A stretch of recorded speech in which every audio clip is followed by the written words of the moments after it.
So I gotta suit up, 'cause you ain't gonna let up. Vann McElroy had a stellar football career, a star in high school, All-American at Baylor, and then made 2 Pro Bowl teams and named second-team All-Pro 4 times while with the Raiders and Seahawks in his 10-year NFL career, mostly with the LA Raiders. He also launched a very successful agency that represented dozens of athletes. But when Vann really shined was in May of 2022, after a gunman entered an elementary school in his hometown of Uvalde, Texas, and killed 19 students, 2 teachers, and injured 17 others. While he spent all but 6 months of his life living in Uvalde, Vann started our time by telling us where he was born. I was born in Birmingham, Alabama, and we lived there 6 months, and then we came to Uvalde, and that's where I have been my entire life outside of college, going to Baylor, and then being drafted and playing for the Raiders for 11 years. So, tell me about life in the McElroy household back in the 60s. Did you have brothers and sisters? Did you grow up in a Christian household? My dad was a minister, and so I would say I grew up in that atmosphere. Both my brothers, I was like a mistake. They were shocked that they got pregnant with me. My brothers were 18 and 16, and then all of a sudden here I come along. And so what's interesting about that whole part there is they were so much older that there wasn't any type of competitive situation, with those things that were happening to me. And, it didn't put room in there really for them. They were old enough to really enjoy it versus being right around that age and being competitive and almost being difficult that it can be with families. Mm-hmm. And so that part was really a positive thing. And being that last one, parents, I mean, they loved me unconditionally. And it was just a wonderful, not only a wonderful family, parents and 2 brothers to grow up with, but also the community that we were in was just an outstanding place. We were dirt poor, but we lived in a house the church owned, and the neighborhood had to be the king neighborhood of neighborhoods in the world. I mean, it was just incredible, kids everywhere, and so that made it fun too, and so all my experiences at that point in time, Kevin, were very positive. So how did you get into sports? I early on, it was just a typical type of thing for any kid. You would have stuff at school, and you'd have races, and just a little baseball here and there, a little plastic baseball in the backyard or whatever, and those things. Just as you get older, they become more competitive, and you're in the midst of it all, and you're having success as in that age group. And the other part of my age group, we were very successful in pretty much every aspect of what we did as a group. Our Little League team went to the state baseball championship. And then my time in high school, I was pitcher and cleanup hitter, and we actually won state my junior year in baseball. And so that was a great experience. But it was those young men we were with from day one almost, the same guys. All of us lived nearby and were on that team. So that was part of a great experience that I had here in Uvalde. And then obviously the football side, in those days, we had flag football in 5th and 6th grade and got into junior high and ended up being a quarterback there and ended up in the varsity and played a few games as a freshman, started as a sophomore. And so all of those things, and then the other part of it, the track coach came to me and said, hey, would you be interested in anchoring on mile relay? And I'm like, I'm just a kid. And I'm going, I guess, coach. And so he brought me out there, and we went to state, and I anchored the mile relay. We went to state, and we ended up fourth at state. But, it was just a great experience in track. So I was running track, playing basketball, baseball, and football. And each one of those teams, we just had a way about those teams, good guys that played well together. And we had enough players at the right places and positions to make it work. And so it was just a lot of great success. And from my end, all of those experiences were absolutely wonderful. Let me ask you, going back to home life, because I have interviewed other persons whose parents were preachers or ministers or even missionaries, and they were a little bit maybe rebellious. When you were growing up in that Christian household, what kind of preacher's kid were you? I hate to say this to ruin the whole preacher. I was a pretty good one. I wasn't bad. And I don't know why. I'm sure very capable of being an idiot, but I, for whatever reason, it just, God was in the midst of it all. I just look back and, someone asked me the other day, I was actually speaking to a group, and it was kind of a sit-down interview like this, except it was in front of a bunch of people, and they were asking, similar questions. And what I would say is that, if you would just keep him close by, good things tend to happen. And they just do. And in my life there, just for whatever reason, things began to work out. And I mean, in those days it was different. I mean, you didn't, if they had a practice on Wednesday night, you didn't go. Mm-hmm. You went to church, and on Sunday, it was Sunday morning, Sunday evening, and, whatever was there, whether we had meetings in those days and just different, that was the first thing. The sports, the baseball, that stuff was second, Yeah. And so I think that's a little different than it is today. I'm not saying one's better or one's worse, but that was a big part of it. My life, I was, for whatever reason, I didn't really get into a big rebellious situation in those early days. One thing, too, when talking to a professional athlete, a former like yourself, who obviously good enough in football to get a scholarship to Baylor, to become an All-American at Baylor, were you pretty good at basketball and baseball, too? Were you an all-stater in any other sport besides football? I was an all-state pitcher my junior and senior year. I probably had more baseball scholarships than I did football. I had several football, and it was kind of difficult because, all these different scouts and, were coming down from the pros, and they were looking at drafting me, and that time that stuff got a little bit in the way because you got a lot of guys there that are proud of themselves too. I'm talking about teammates, and so that can be a little hard to deal with sometimes. And but I learned some good lessons back then that I still use today, and how to handle people and what have you. But yeah, I was a track, like I said, anchored a mile relay team that went to state. We won the state championship, all-state pitcher for 2 years, and then football, all region and what have you, and ended up at the last minute there. I think in those days football was just a little bigger from a kid's perspective mentally, mindset-wise, and so I went the football route, and it worked out. Kind of hard in Texas to shirk football. It really is. Yeah. I love baseball. Let me ask you about your time at Baylor, being a private Christian school. Is that why you chose Baylor over any other school? I don't know that was, and I don't mean this in the wrong way. I don't know that was necessarily the case. I fell in love with the coaches. They came down, and Corky Nelson was the defensive coordinator, and he was recruiting our area. Corky was a no-nonsense person, very, very, very upfront, to the point.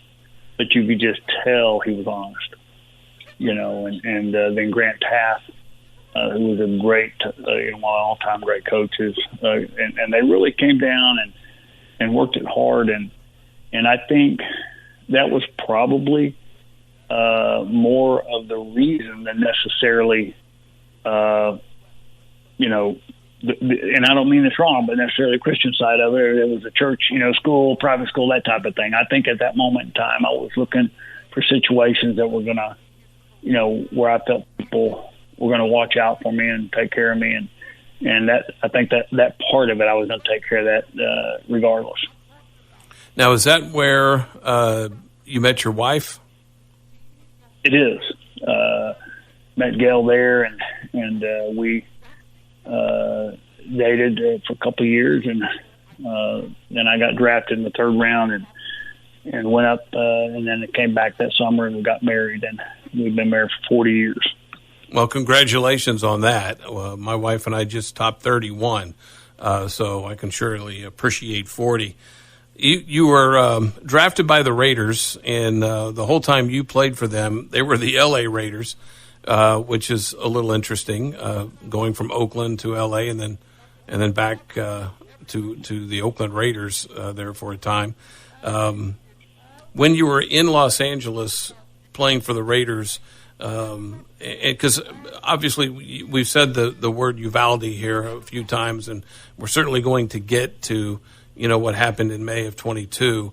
But I'm wondering, through your early years, through the Baylor time, Vann, and then also, your 8 years as an all-pro player for the Raiders, was there any tragedy that befell you or the family that got you maybe prepared for what was going to happen, at Robb Elementary last year? Not really. From that perspective, from the idea and trying in one's own mindset to be able to appreciate a parent or grandparent actually losing a child in such a horrible way. It is hard enough to see a child be sick for several years and then end up losing that battle. But it is something different to let a child off of school and they're dead, and you never got to see them again. You come back and just so that's a gruesome experience. It's not something I could really explain or understand, and because you just can't unless you've gone through that. It's just so that nothing from my perspective, at least outside of that, prepared me for, or I thought through and prepared me for, these things that I was getting into, being at college and the professional level. And, the crazy thing about it for me, and I wish sometimes that young people could almost be, 60. I'm 63 years old. It's almost, I wish they could be over 60 years old for just a couple of weeks, and then come back to being a young person again, because you really are able to look back and truly see where God was in your life, and we talk about that with young people and what have you, and it's just hard. It's hard to know. I mean, you're just a kid, you're running around, you're doing things, and you're trying maybe and what have you to know when and what, and but things get hard, and especially in today's environment, just things are so crazy and strange, and so that part of it is hard to know if he's really with me, because I'm struggling right now and I need it, and I'm not feeling it. So I understand that part, and I felt those moments and times too. And but for me, I mean, I look back, and even through the hard times, I mean, we won a state baseball championship, we won a Southwest Conference championship, we won a Super Bowl. I mean, my second year in the pros, we won a Super Bowl, and I go to the Pro Bowl. I'm like, goodness gracious, a little punk kid from Uvalde, Texas, and I don't think I was doing that all on my own, but there were things going on that were just sometimes interesting, but yeah, that those experiences were real, and those were great experiences that I would say were anywhere near what took place here. It's not there. Yeah. got to ask you, of course, that day, were you in town on, May 24th of 2022? And were you in town that day? And how did you hear about it?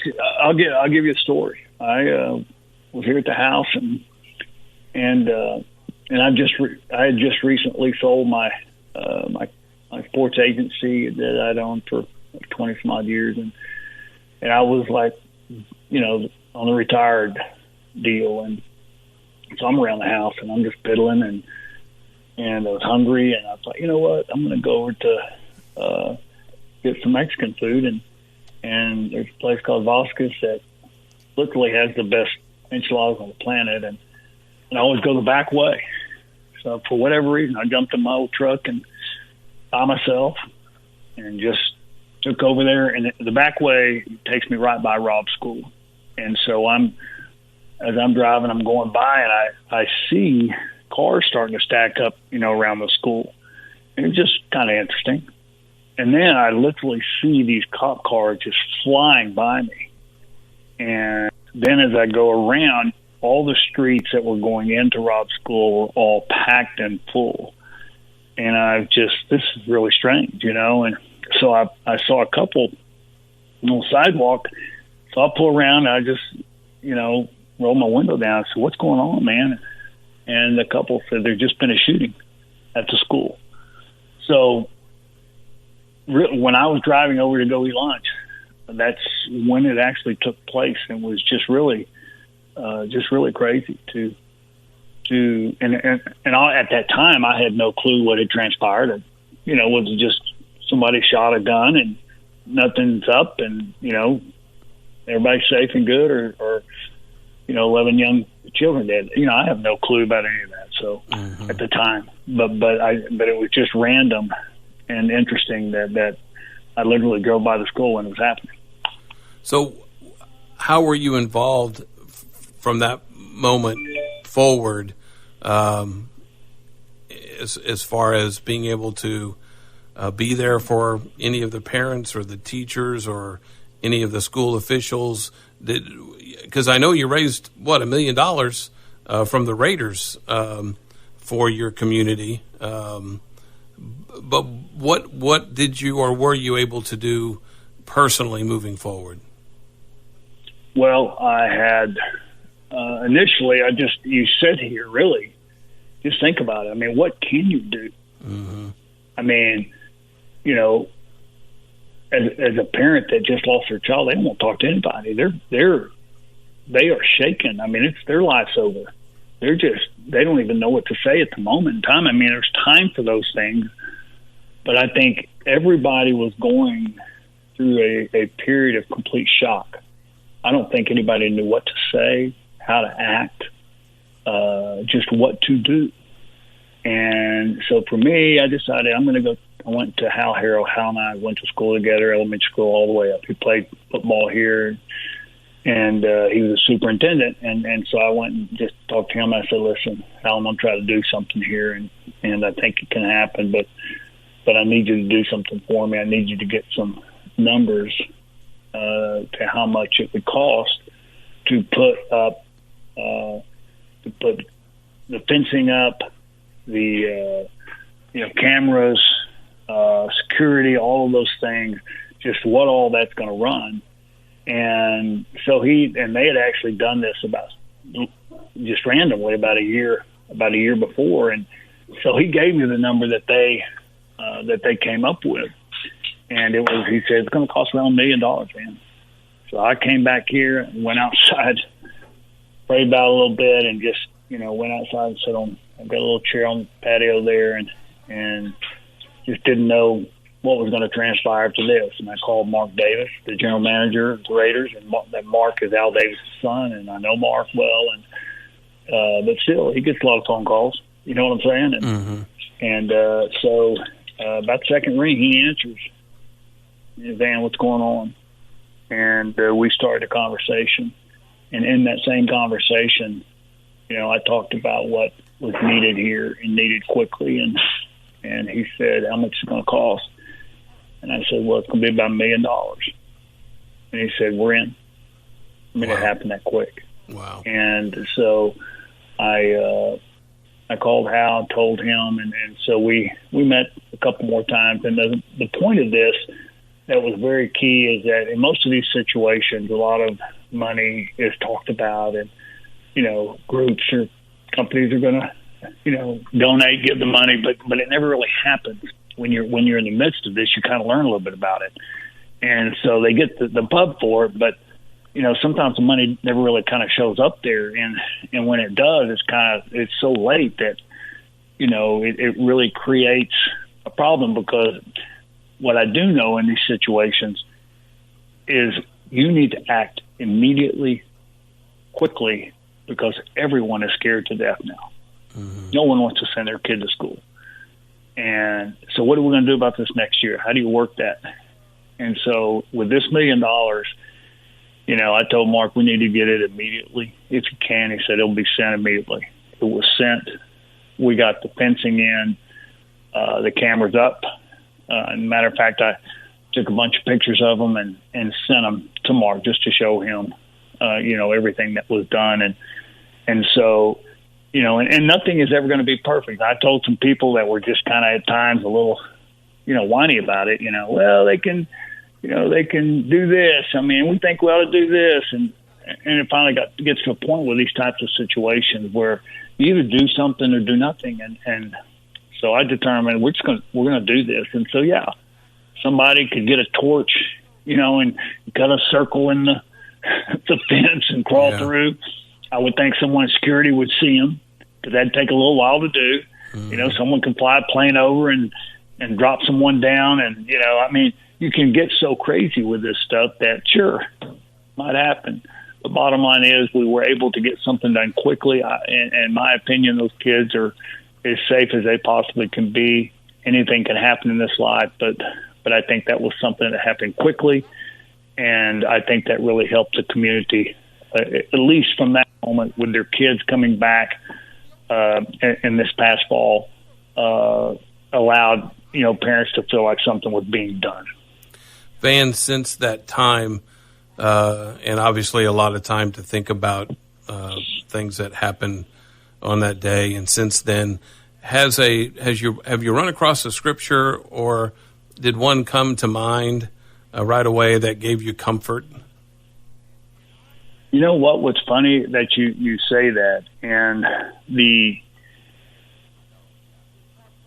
this, for whatever reason, this is a passage that has just hit me, and it's not necessarily, one that you might think of, and whether it's the old usual Psalms or any of those types of passages that really build strength, but this one causes you to think a little bit, and it's at the very beginning of God's Word, and just think about it. In the beginning, God created the heavens and the earth. The earth was void, full of darkness, and God's Spirit hovered over the waters. Verse 2 says, and then God said, let there be light, and there was light. That's one of the most powerful passages in all of God's Word, and it's right at the beginning. Mm-hmm. I mean, He's telling us two things with that, and it's not your usual little thoughts you might have, but the two things are this. Listen, I've been with you since the beginning of time, and His Spirit was over the waters when He created this stuff. But secondly, and it's so powerful, He didn't go turn on a light switch, or change a light bulb. He said light to light. He created light. And what does that tell you and me? It tells you and me that He, the only one that matters, is in control. He's in control, man. Mm-hmm. And, if we could ever really totally appreciate that and understand that there's something else better than this life that's here, because there's a lot of struggles in life. You know that, brother. And it's just people have a hard time being happy today.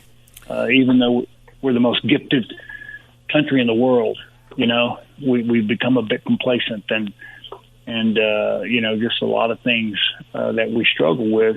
And I don't know why, but we just do. We're humans, and Satan is alive and well and doing his damage. But I think that passage for me reminded me of the power that he has. That he is the one that can change everything. Yeah. Wow. That's really powerful. And I'll tell you, Vann, that community is blessed to have you and your family. And I know that you didn't have a family member that was at that elementary school, but you did have one, right, that was at a different elementary school that you had to be concerned about. Had two of them, and they were at Hampton, and wasn't far from that school. And it could have, we all know it could have just as well happened there. Mm-hmm. And it just leaves you thinking about all of that. What if, And so, and part of that for everyone is just, if I were, and I'm here and we're having this conversation, I would encourage people to do a few things in their life. And number one, I would encourage them to keep God near. The old song is one of my favorites. I need thee every hour. Stay thou by, temptations lose their power when thou art nigh. Think about that. That's so powerful. That when he's near, temptation lose their power. But think about doing this as you go forward in life today. Just start it off right now. Be kind. Be kind. Encourage. The workforce today, there's so many angry people, and just people come home stressed just because of people, nothing else. Because of people they're around every day and all that kind of stuff. And I would just encourage you to maybe take a step back. And this is hard now, because these people are rude and most people are just unhappy, like I said a while ago. But if you will just understand that most of these people, their lives are a wreck. And if you can stand strong and simply, no matter what they're doing, be kind, compliment them. I told my kids, I said, you want to see real confidence, go find the person that's kind and always compliment people. That's a confident person, and when you begin that in your life and you begin to when you're in line at the grocery store and the person in front of you has too many things and they can't afford it, you know what, if you can help, instead of getting all mad because you're in a hurry and doing everything, just help them pay for it. Yeah. I mean, when those things become our life and we begin to do those things, goodness gracious, I cannot tell you the blessings that flow. And the biggest blessing that will come your way when that becomes part of your life, being kind, encouraging, and things of that nature, the greatest blessing that will come your life is you will have peace and contentment. And that's what we're all looking for, brother. Well, that's a great place to end, Vann McElroy. Thank you so much, man, for your time. And I know your community is blessed to have you in Uvalde. And you talked about in Genesis about the darkness and then the light. You guys have been through the dark, and now I just hope that there's plenty of light around that community. It sounds like there is, and at least one beam of light is coming from the McElroy household, and I know they're blessed for it. And just know this, brother, time is flying. And if someone out there has not found that light, man, quit wasting time. It's time. Okay, brother? All right. Thank you, Vann. My thanks to Vann for being a part of Suit Up. I hope you'll take the time to say a prayer for all the families of those kids and teachers killed and injured on that fateful day, and give a thanks to the Davis family and to Vann McElroy for being so generous with their time and money for the good folks of Uvalde. If you want to hear more stories like this one, just go to suitup611.com.